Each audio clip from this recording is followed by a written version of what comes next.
আগামীকালকে চট্টগ্রাম বিশ্ববিদ্যালয়ে চাকসুর নির্বাচন অনুষ্ঠিত হবে।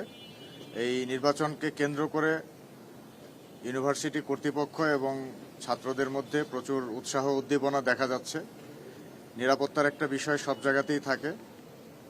আমাদের আইন শৃঙ্খলা রক্ষাকারী বাহিনীর মধ্যে পুলিশ, এপিবিএন প্রায় হাজারখানেক সদস্য মোতায়েন করেছে অলরেডি।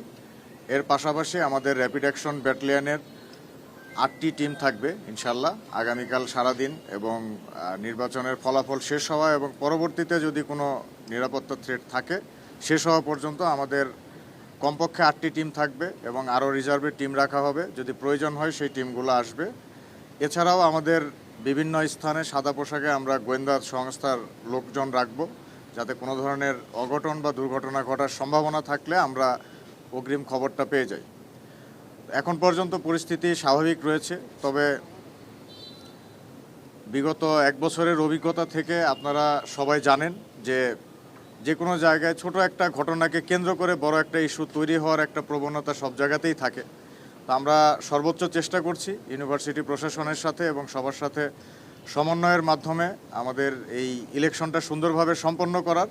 একটা নির্বাচন সম্পন্ন করার জন্য, ছাত্রদের অধিকার প্রতিষ্ঠা করার জন্য আমরা একটা প্ল্যাটফর্ম তৈরি করছি।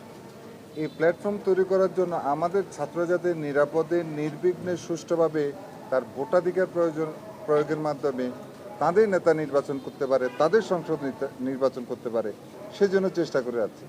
আমাদের পূর্ণ ব্যবস্থা হলো যারা ভোট দেওয়ার অধিকার ভোটার, তারা ছাড়া ওই দিন বিশ্ববিদ্যালয়ে অন্য কারো বাইরে কারো প্রবেশাধিকার থাকবে না।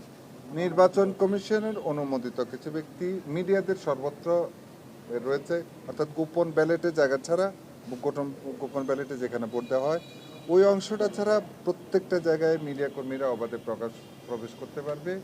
এছাড়া নির্বাচন কমিশন যাদেরকে অনুমোদন দিয়েছে তারা ছাড়া যাতে বাইরের কোনো ব্যক্তি বা গাড়ি বা অন্য কেউ প্রবেশ না করতে পারে, সেই ক্ষেত্রে আমাদের নিশ্চিত নিরাপত্তা তৈরি করার জন্য আমরা চেষ্টা করে যাচ্ছি। আজকে মূলত আমাদের এই ব্যাটালিয়নের সাথে একটা সম্পৃক্ত হচ্ছে তাদের কর্মপরিধি, তাদের পরিকল্পনা, আমাদের পরিকল্পনা, এই পরিকল্পনা আমরা সমন্বয় করেছি মাত্র।